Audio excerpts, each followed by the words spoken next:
Nous ne sommes pas seuls dans l'univers. Tu es avec Morgan in Black. Nous sommes bien sur OVNI France et je te remercie beaucoup de soutenir la chaîne parce que nous sommes de plus en plus nombreux et je vous en suis très reconnaissant. On fait tous ensemble. N'oubliez pas à chaque fois de liker et de vous abonner en cliquant sur la cloche pour recevoir les notifications. C'est très important. Et si vous-même vous pensez avoir vu un ovni, une expérience d'ordre ufologique, contactez-moi. L'adresse, c'est toujours la même. morganpriestofficiel@gmail.com. Salut à toi. Bonjour. Merci beaucoup d'accepter de témoigner pour OVNI France. Alors, raconte-nous ton expérience. Je vais commencer en fait par le début parce que j'en ai eu plusieurs. J'en ai eu 3 en fait. Oui. La première fois, je devais avoir 13 ans. Et on a vu dans le ciel, j'étais en vacances, on a vu dans le ciel une espèce de boule lumineuse qui avançait en dents de scie comme ça. Elle montait, tac, elle s'arrêtait, après elle repartait, et d'un coup elle a disparu. Et c'était la première fois que je voyais un objet dans le ciel vraiment qui se déplaçait bizarrement. Et ça restait un fait comme ça un peu incroyable pendant les vacances. Et c'est après que j'ai eu des choses un peu plus poussées. Dans le sens où... Pardon. Alors, pour ce phénomène-là, tu avais quel âge? J'avais 13 ans. 13 ans. Et c'était de jour, de nuit? C'était de nuit. C'était de nuit. D'accord. Il devait être quoi, 23 heures, quelque chose comme ça. Ouais, d'accord. Et quelle taille faisait le phénomène? Alors, en fait, ça avait l'air très lointain. Ça ressemblait à un point comme un satellite. Voilà, comme si on voyait un satellite qui se déplaçait, sauf qu'il se déplaçait en dents de scie, de haut en bas, comme ça. Il faisait comme une espèce de... Il montait comme ça, il redescendait. Ouais. C'est vraiment... Comme des montagnes. Un petit peu comme des montagnes, c'est ça? Voilà, c'est ça. Ouais. Tout à fait. Et ça a duré combien de temps? Ça a duré peut-être 5 minutes, pas plus. D'accord. Et donc ça se déplaçait de façon horizontale, hein, c'est ça? Alors, ouais, horizontalement, mais en faisant des va-et-vient de haut en bas, comme ça. Et ça a disparu de quelle façon? Ça a disparu. D'un coup, c'est parti, et on l'a pas vu se réarrêter, et on l'a plus jamais revu. Il a disparu, tout simplement. Ça. Et tu vivais ici, donc tu avais jamais vu ce phénomène avant? Là, c'est quand j'étais en vacances dans le sud de la France, et non, j'avais jamais vu ça auparavant. D'accord. Et que après, j'ai eu une autre expérience, alors très bizarre. Là, j'ai rien vu du tout. C'était il y a une quinzaine d'années. J'étais chez moi un soir avec un ami, et on a entendu comme un grésillement électronique comme ça, qui venait de dehors. Mais là, à l'époque, j'habitais dans un petit village, et c'était un petit village avec toutes les maisons collées les unes aux autres, et dans une petite rue qui faisait 100 mètres, pas plus. Et donc, du coup, j'avais pas beaucoup de visibilité du ciel. Donc, on n'avait pas vu, on a juste entendu un bruit un peu bizarre. Je me dis, tiens, bon. Et c'est le lendemain matin, en se réveillant, on devait partir de bonne heure. Et là, la voiture qui démarre pas, plus de batterie. Et donc, du coup, j'appelle un ami qui vient nous dépanner. Et on s'est rendu compte qu'en fait, toutes les voitures de la rue qui étaient garées dehors n'avaient plus de batterie. Mais que dans ma rue, bizarrement. D'accord. On ne sait pas exactement ce que c'était. Ouais. Mais ça a été très bizarre. Oui. Et donc, Personne voilà. n'a témoigné de phénomènes lumineux dans le ciel à ce moment-là ou quelque chose? Alors, c'est vrai que on s'est pas plus renseigné que ça. C'est vrai que ça nous a paru bizarre sur le moment. Mais bon, là, il était vraiment tard dans la nuit. Hein. Et donc, du coup, je sais pas si quelqu'un l'a vu, je crois pas, non. Et alors, il n'y a pas eu une vague de froid à ce moment-là, très intense ou... Bah écoute, j'étais à l'intérieur, on l'a juste entendu, on avait une petite fenêtre ouverte, on a juste entendu un bruit bizarre. Et non, rien de spécial, c'était... Un bruit bizarre qui ressemble à quoi? Ça ressemblait à un grésillement. Un espèce de grésillement électrique. Ouais. Et assez intense. Et ça a duré, pareil, les 10 minutes. Bon, ça nous a semblé bizarre. Le temps qu'on se dise, bah tiens, on va aller voir, on est sorti, il n'y a rien vu de spécial. Rien du tout. Ouais. On a dit, bon, bah, si ça se trouve, c'est juste un fil électrique qui grésille ou quelque chose comme ça. On a pensé ça. Et puis, effectivement, oui, le lendemain, toutes les voitures de la rue, et que dans ma rue, les rues autour, il y avait une grande place, juste un peu plus loin, il y avait des voitures garées, elles n'ont pas eu de problème. C'était vraiment que dans ma rue, localisé dans ma rue. Ça correspond à combien de voitures, ça? Il y en avait quoi? Il y en a peut-être une bonne dizaine, une douzaine de voitures, plus de batterie. Il a fallu les relancer avec un booster pour pouvoir démarrer.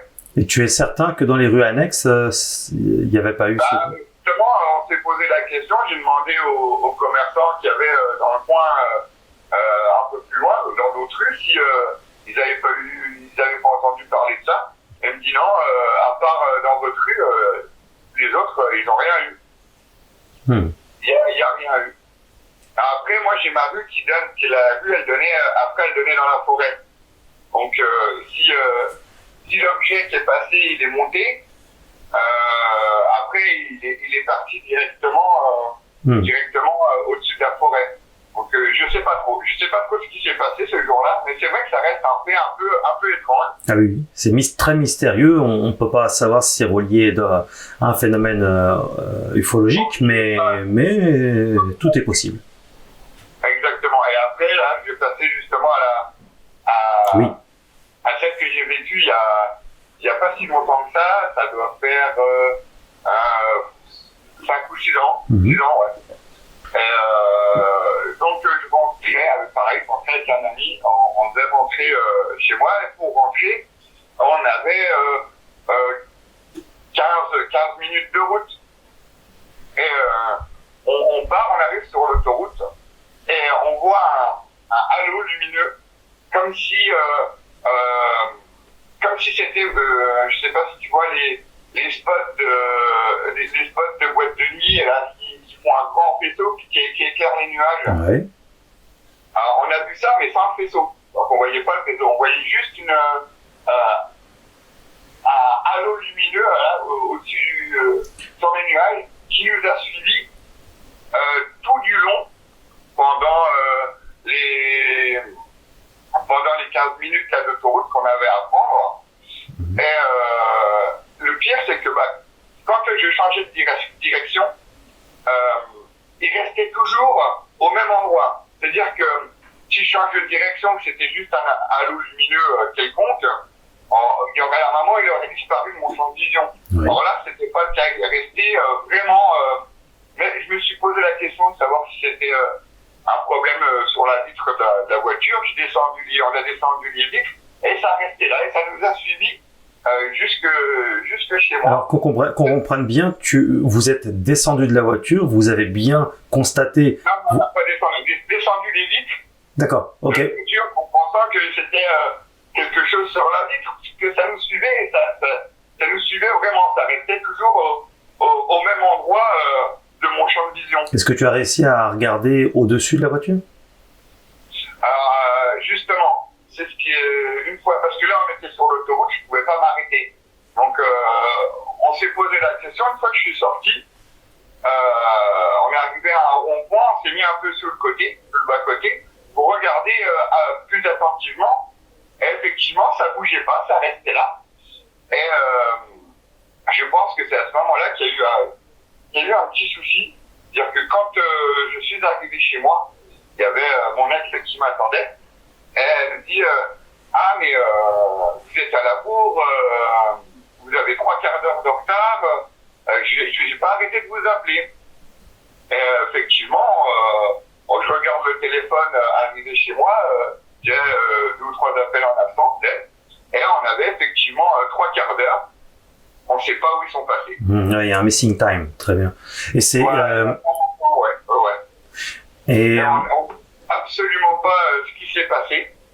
Et on n'a pas pu voir de différence de temps, parce que maintenant les téléphones ils se remettent à l'heure automatiquement.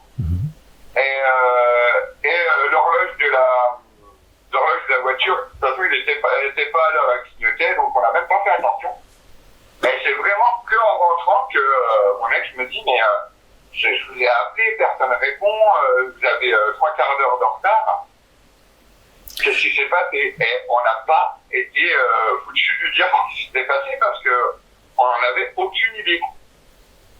est-ce que le halo lumineux était rempli de lumière, ou est-ce que c'était juste les contours? Alors, ça faisait comme un tore, comme une espèce de chambre à air, si tu veux. Ça faisait vraiment un halo lumineux. Et au milieu, il y avait encore une petite lumière, et entre, il y avait du vide. D'accord, ouais. Ça faisait une chambre à air, du vide, et au milieu, on voyait encore un petit halo au milieu. Ouais, donc ça faisait pas une sphère de lumière parfaite. Non, c'était vraiment, je dis vraiment halo, parce que ça semblait pas physique. Alors, est-ce que c'était un objet physique au-dessus des nuages et on voyait que la luminosité? On n'a jamais su ce que c'était. On s'est arrêté pour vérifier. Il est resté là, moi, de ce que je m'en souviens, il est resté là sans qu'on a regardé. Mais pour moi, quand on s'est arrêté, ça a dû durer 5 minutes, quoi, pas plus.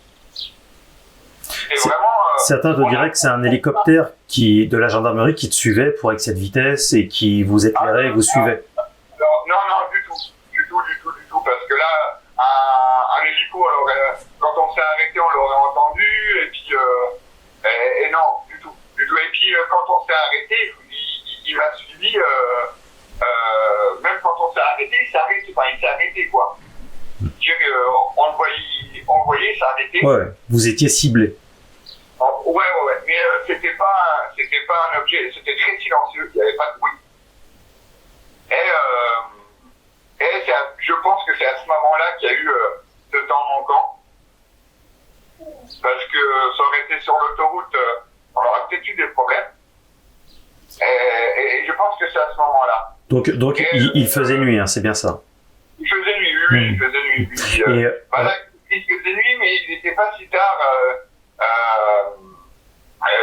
C'était en hiver, et donc du coup, il était même pas 20h. D'accord, oui. Bon, il faut qu'il fasse nuit pour que le halo se voit, mais on ne sait jamais. Des fois, on peut être surpris aussi qu'il fasse pas totalement nuit et qu'on voit tout de même des effets de lumière.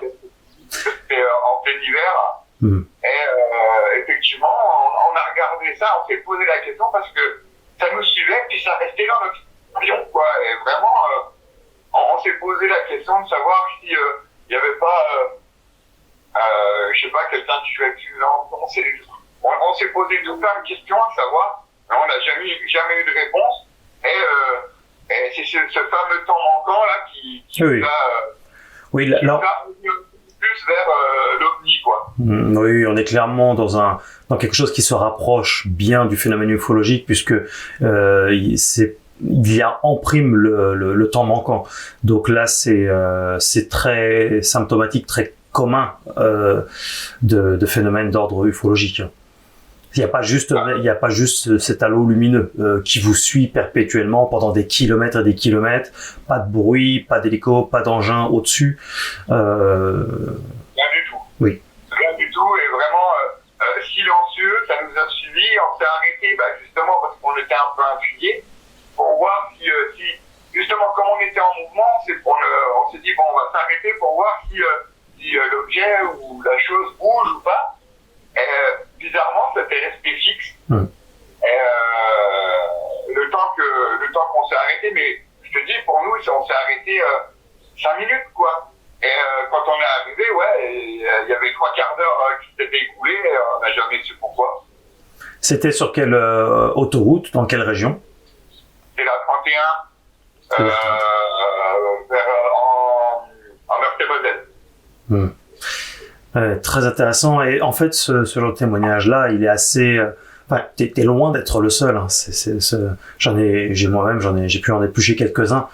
Le temps manquant, la sphère, voire même, parfois des apparitions complètes d'engins ou en tout cas de phénomènes au-dessus de la voiture. Hein.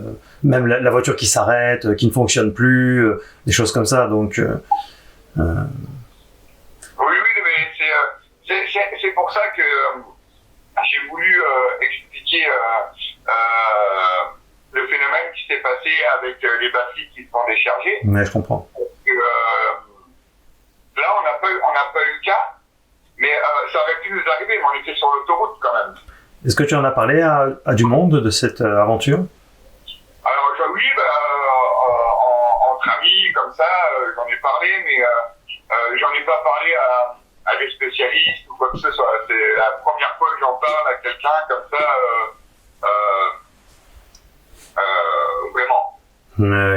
Et tu n'as pas voulu témoigner au GEPAN ou à la gendarmerie? Non, parce que non, j'avais pas trouvé ça utile, et puis c'est vrai que j'y ai pas pensé. On était sur le coup, on s'est posé plein de questions, et puis on n'a pas eu l'idée de toute façon. La gendarmerie pour avoir fait un témoignage au GEPAN. C'est vrai que ça nous est même pas venu à l'idée. De toute façon, l'écrasante majorité des personnes qui ont affaire à ce genre de phénomène n'en témoignent à personne, et encore moins à la gendarmerie ou au GEPAN d'ailleurs. Ils ont qu'une infime partie des témoignages, hein, comme c'est normal. Oui, non, une petite partie. Les gens ont souvent peur qu'on se moque d'eux, qu'on les prenne pas au sérieux, que ce soit pas... c'est déjà un choc pour eux, alors ils ont pas envie d'en rajouter en plus. Voilà, en fait c'est exactement ça, c'est que sur le coup, on s'est posé plein de questions, on a passé le reste de la soirée à retourner ça dans tous les sens pour savoir ce qui s'était réellement passé. Et puis c'est vrai que sur le coup, on n'y a pas pensé, et puis je suis pas quelqu'un qui appelle la gendarmerie pour un oui, pour un non, alors c'est vrai que j'y ai pas pensé. Ouais, je comprends. Bon, en tout cas, un récit très intéressant. N'hésite pas, si tu as affaire de nouveau à quelque chose de cet ordre-là, ça peut nous intéresser sur OVNI France. Très bien. Écoute, si jamais j'ai un autre phénomène comme ça qui se produit, ce sera avec grand plaisir de revenir témoigner. Merci beaucoup à tout le monde. N'hésitez pas à vous abonner, cliquez sur la cloche pour recevoir les notifications, c'est très important. Et on like. Le like est fondamental, et le commentaire aussi. Dites-nous ce que vous en pensez, quelle est votre opinion, et si vous-même vous avez peut-être vécu des expériences, parlez-en. Vous en parlez dans les commentaires. Contactez-moi, morganpriestofficiel@gmail.com, c'est l'adresse pour me contacter directement si vous voulez témoigner, même anonymement, il n'y a aucun problème, et on comprend tout à fait, et on respecte. Et enfin, le livre Ufologie disponible sur Amazon. Tous les liens sont dans la description. Vous étiez sur OVNI France.